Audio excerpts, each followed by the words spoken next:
7 октября в городе Сухум пройдет первый большой форум команды Абхазии.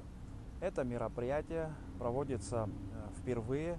Это большая коммуникационная площадка для бизнеса, власти и общества.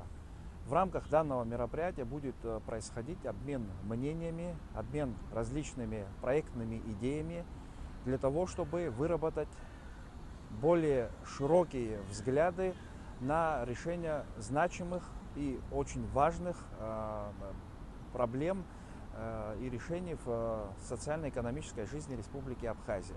Мы надеемся на то, что эффективность данной диалоговой площадки позволит нам говорить о том, что данное мероприятие будет происходить ежегодно.